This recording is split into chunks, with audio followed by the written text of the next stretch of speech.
Welcome back, everyone. Okay, so last week we talked about testing our thoughts. Now we are going to engage in the battle of capturing our thoughts. That means taking control of our thoughts instead of letting them control you. In this video, we're going to be discussing why we can't let toxic thoughts to dictate our life and why we must choose to capture them.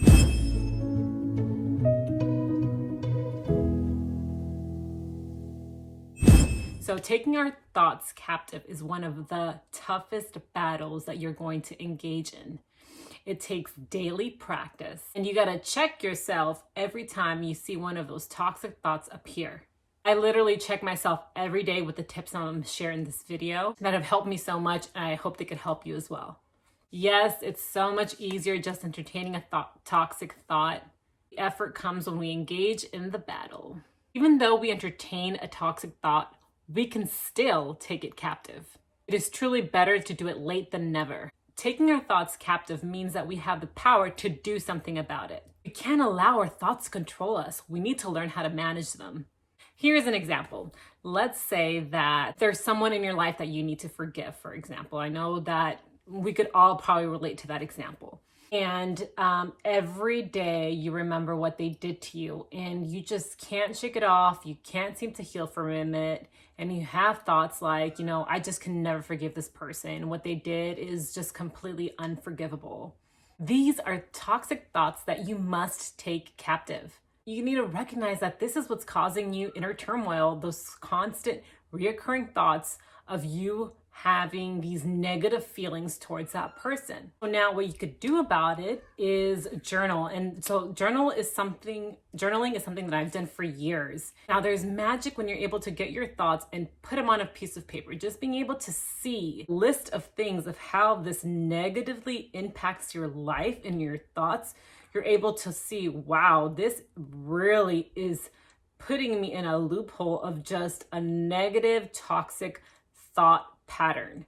So what I want you to do is when you start journaling, if you don't have a journal already, I highly recommend you do, or, just get a piece of paper and just start writing it all out. Now, I don't want you to keep going back and reading it as you're writing. Just go and start journaling and writing out all those feelings and those negative emotions and those negative thoughts that you have. And once you're done is when I want you to go back. You maybe not right away, maybe go back later in the day and go back and read that list of items that you wrote out. Once you're able to see, wow, like this is a lot of bad feelings that I have that you don't want to have, that you realize that they're really impacting your life for the negative, you can choose to push this thought aside and you can start slowly but surely releasing that thought. Now, I want you to do this over and over and over again until it takes. If you're a spiritual person, I also recommend praying about it. Now, that's what I personally do. I pray about things all the time. I combine prayer and journaling together. Like I will be talking to God in my journal. And the same thing, like, God, I need your help with releasing this thought. I don't like what's making me feel, how it's making me act, because it impacts my day, it impacts my mood. And I really need some help with releasing this in my life. And help me in forgiving this other person. Now, what I mean, like I need help forgiving this other person, it's not that necessarily I need to call this person or go physically and see this person and say, I forgive you. I mean, mentally, spiritually, energetically, cut the cord with this person and this thought because it's not helping my life. So once you start journaling and incorporating prayer in your life, if that's what you need, you'll know when healing is occurring when you look back at the situation and you no longer feel that sting of pain as intense as you first did. You will see it as something that happened to you, past tense, not something that is happening to you, present tense.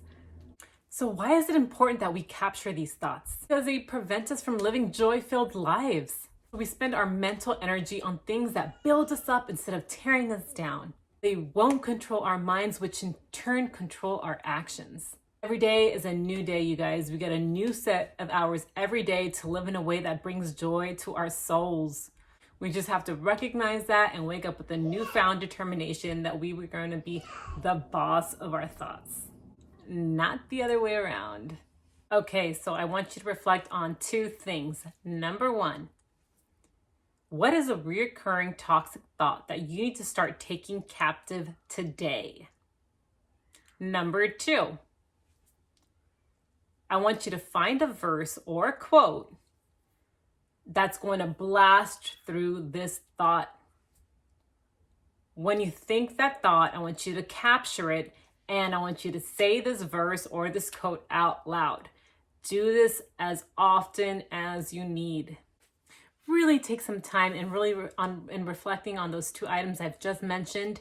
Make sure you like, comment, and subscribe so you get notified when I post my video next week on how to fix your thoughts.